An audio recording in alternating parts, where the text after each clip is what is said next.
Coming to the U.S. without permission is not only illegal, it is dangerous. How many die trying? We'll investigate that a little bit later in the broadcast. Today, Israeli warplanes hit more than 100 targets in Gaza, responding to rockets that were launched into Israel by Islamic militants. It is a battle that flares up often across decades.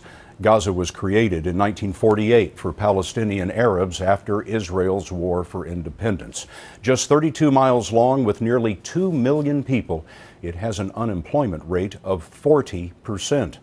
The militant group Hamas won an election there in 2006, and it has run Gaza ever since.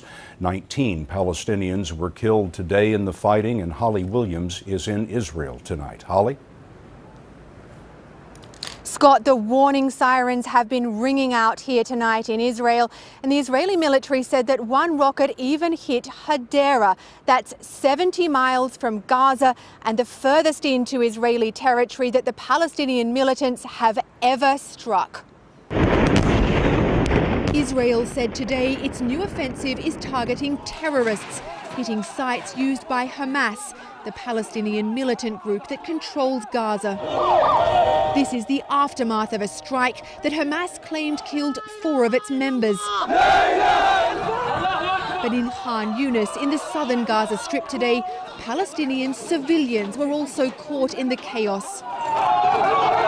Officials said 7 people lost their lives, a red line Hamas warned Israel not to cross.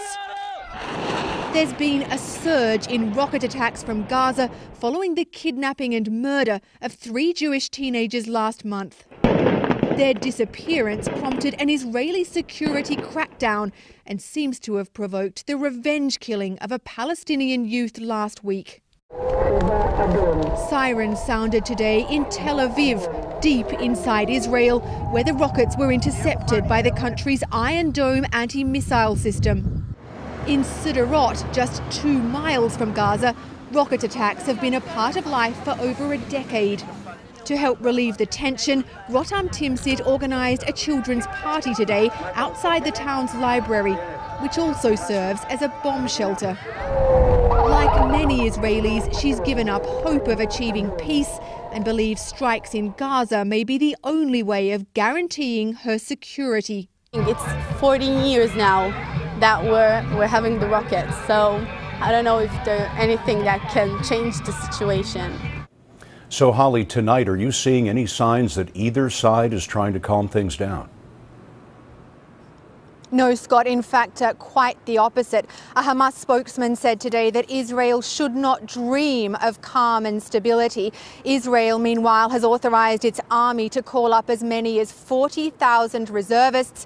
And Prime Minister Benjamin Netanyahu told the country's military leaders today to take the gloves off in their fight against Hamas. The latest on this tomorrow on CBS This Morning. Holly, thanks very much.